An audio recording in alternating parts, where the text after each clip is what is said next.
Iran पर atom bomb बनाने का इल्ज़ाम लगाकर इसराइल का हमला और अमेरिका की हमले की तैयारी, क्या जो बड़ी ताकतें हैं ईरान में 2003 की इराक जंग का स्क्रिप्ट दोहराना चाहती हैं?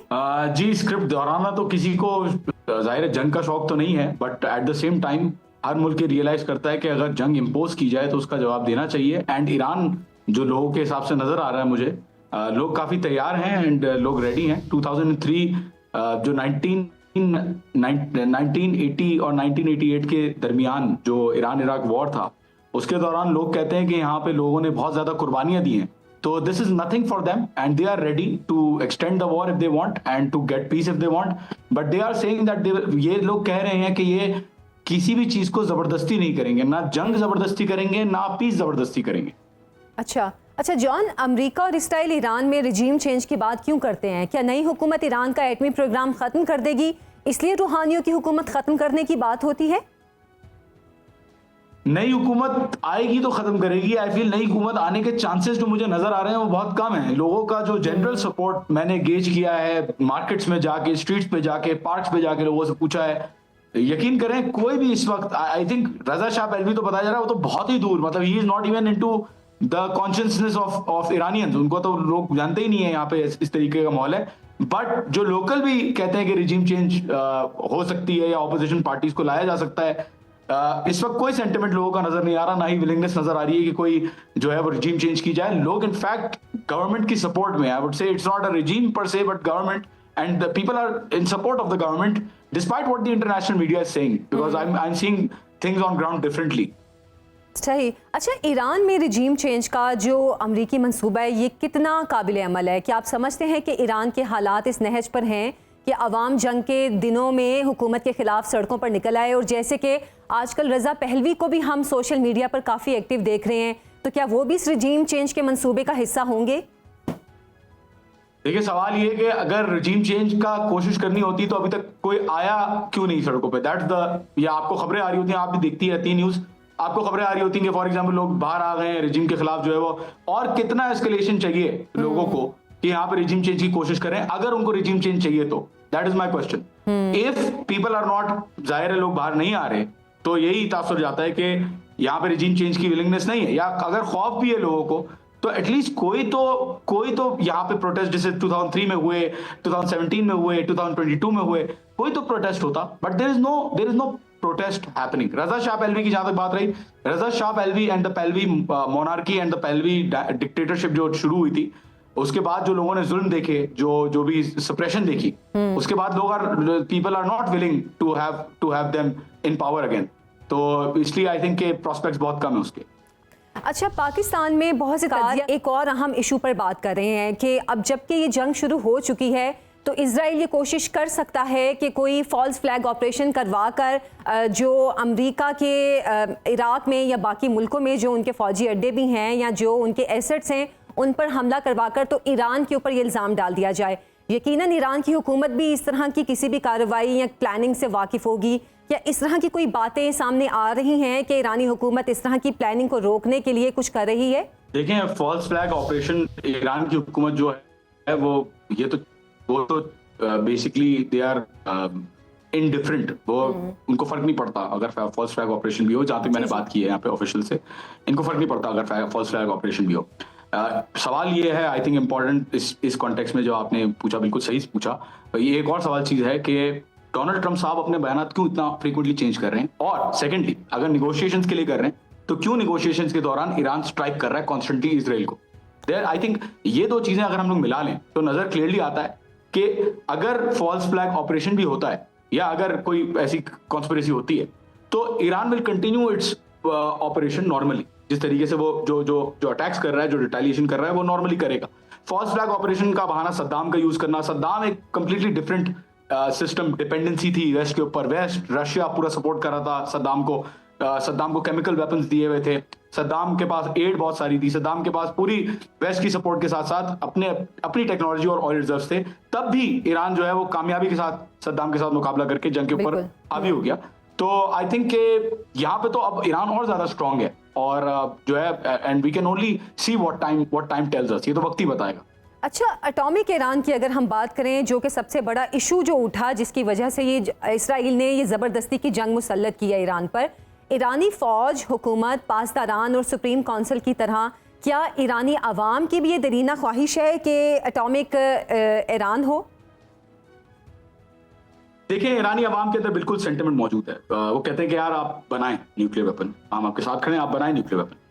But I don't know why, but officials कहते हैं कि भाई इनके जो सुप्रीम लीडर है उनका फतवा है कि न्यूक्लियर वेपन्स नहीं बनेंगे, क्योंकि हिस्ट्री में एक रॉन्ग प्रेसिडेंट ईरान सेट नहीं करना चाहता by creating weapons which can kill hundreds and thousands of civilians. तो जो है सेंटिमेंट बिल्कुल है, लेकिन ईरानी गवर्नमेंट इस चीज पर राजी नहीं है, और वो प्रेशर में नहीं राजी, बल्कि they are saying that this is a moral stand that they have taken. ईरानी सहाफ़ी और माहिर उमूर मशरिक़ वुस्ता मुर्तज़ा नगरी हमारे साथ मौजूद हैं। मुर्तज़ा, बहुत शुक्रिया आपके वक्त का। सबसे पहले इस जंग से पहले के जो हालात और वाक़यात थे उनके हवाले से मैं आपसे बात करना चाहूँगी।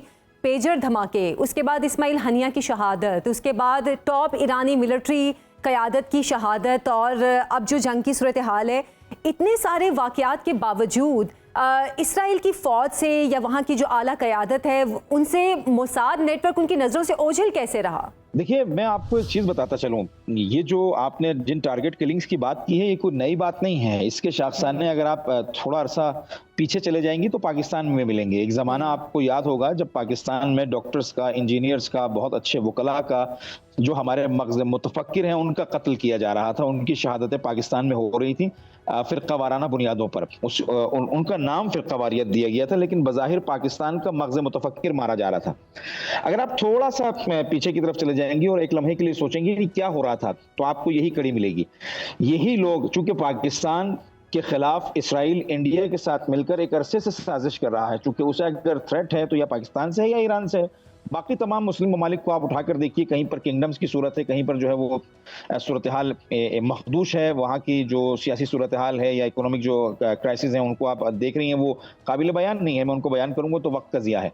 बाहर सूरत हुकूमतों का ज़ौफ है, इंतहाई ज़ौफ है। तो दो सूरतें थी, एक ईरान की सूरत थी जो कि रेजिस्टेंस की पावर रखती थी, दूसरा पाकिस्तान न्यूक्लियर एटमी मुल्क। इन दोनों के ऊपर नजरें थी। ईरान खटकता था इस खित्ते के अंदर, पाकिस्तान खटकता था इस खित्ते के अंदर। पाकिस्तान को तरक्की से रोकना था, ईरान को तरक्की से रोकना था। पाकिस्तान का इनडायरेक्टली इन्होंने क्या हाल किया वो आपने देखा, और उसके बाद ईरान के अंदर बाकायदा टारगेट किलिंग्स के जरिए, लेबनान के अंदर, सूरिया के अंदर, लीबिया के अंदर, हत्ता इराक के अंदर टारगेट किलिंग्स के जरिए ये हमेशा मग़ज़ मुतफ़क्किर को मारते हैं। तो ये कोई नई बात नहीं है, लेकिन ईरान की खासियत ये है कि वो किसी भी काम को सिर्फ एक लेयर तक महदूद नहीं रखती है। ईरान के अंदर ये क्वालिटी है कि जब भी वो किसी चीज को आगे बढ़ाते हैं तो उसकी 5, 6, 7, 8 लेयर्स बनाते हैं, ताकि अगर कोई एक लेयर एलिमिनेट हो जाए तो दूसरी लेयर उसकी जगह ले ले, दूसरी एलिमिनेट हो जाए तो तीसरी उसकी जगह ले ले। और उसकी आपने एग्जांपल बहुत खूबसूरत अंदाज में देखी कि जब ईरान के ऊपर फर्स्ट डे अटैक किया गया तो ईरान के टॉप 5 जनरल्स को ऑन द स्पॉट शहीद कर दिया गया, जिनके हाथ में सारा निजाम था। अब दुनिया को ये लग रहा था, इसराइल समेत, अमेरिका समेत, कि ईरान जो है वो हथियार डाल देगा या जो है वो अमन के झंडे को ऊपर ले आएगा, सुलह के झंडे को ऊपर ले आएगा, लेकिन ऐसा हुआ नहीं। 10 घंटे के अंदर अंदर न सिर्फ ईरान ने अपना कमांड एंड कंट्रोल सिस्टम बहाल किया, बल्कि इस तरह से रिटेलिएट किया कि पूरी दुनिया हैरान हो गई। और जो ये हमला करने वाले ममालिक थे, जिनकी सोच ये थी कि हमने इनको ढेर कर दिया है, अब यहां से जो है वो सुलह के झंडे उठेंगे, हम रिजीम चेंज कर देंगे, उनके ख्वाब पर पानी फिर गया। अच्छा मुर्तज़ा, आप तेहरान के करीब ही हैं इस वक्त मौजूद, और हम देख रहे हैं तेहरान को खास तौर पर टारगेट किया जा रहा है इसराइल की जानिब से। ईरान भी स्ट्राइक बैक कर रहा है। सिचुएशन क्या है? क्या लोग पैनिक हैं, परेशान हैं सूरत हाल से? ओवरऑल क्या सिचुएशन है वहाँ पर अभी? देखिए, मैं इंशाल्लाह किसी वक्त अपने फेसबुक की आईडी से या दीगर जो मेरे सोशल मीडिया प्लेटफॉर्म्स हैं उनसे लोगों को दिखाऊंगा, और लोगों को वीडियोस भी मिल रही हैं। कल जुम्मे की नमाज यहाँ पर कायम की गई पूरे ईरान में, सिर्फ तेहरान में नहीं बल्कि पूरे ईरान में। और तकरीबन अगर मैं यूं कहूं कि 80 मिलियन ईरान की पॉपुलेशन है तो 70 मिलियन उन जुम्मे की नमाजों के अंदर मौजूद थी, तो ये मुबालगा नहीं होगा। खवातीन अपने 6-6 महीनों के शीरखार बच्चों को लेकर उस प्रोग्राम के अंदर आई हैं, नमाज जुम्मा के अंदर आई हैं, प्रोटेस्ट के अंदर आई हैं, लोग अपनी पूरी फैमिलीज के साथ आए हैं। फर्क इसराइल और ईरान का यह है कि ईरान अकीदे की बुनियाद पर लड़ता है, ईरान ईमान की बुनियाद पर लड़ता है। इसराइल के अंदर एक सायरन बजता है, पूरी की पूरी वो कम्युनिटी जो वहां रहती है या वो इलाका या वो शहर पूरा का पूरा बंकर्स के अंदर चले जाता है। जबकि ईरान के अंदर आपने देखा तेहरान में जब फर्स्ट डे मिसाइल मारे जा रहे थे, ड्रोन हमले किए जा रहे थे, ईरान इंटरसेप्शन में लगा हुआ था डिफेंस सिस्टम के जरिए, तो नीचे उनके यहाँ ईद गदीर का जश्न मनाया जा रहा था और सिर्फ तेहरान सिटी के अंदर 4 मिलियन लोग उस गदीर के जश्न में अपनी फैमिलीज के साथ मशगूल जश्न थे। आप अंदाजा लगाइए, इसका कोई मुकाबला नहीं है, कोई तकाबुली, इसका कोई मुकायसा नहीं है। हम कहें कि ईरान में क्या सिचुएशन है और इसराइल में, ये 2 और 2 4 की तरह बिल्कुल एक वाज़ेह बात है कि ईरान के अंदर लोगों में जज्बा है, ईरान के अंदर लोगों में क़ुव्वत ईमानी है, ईरान की अपनी सरजमीन है।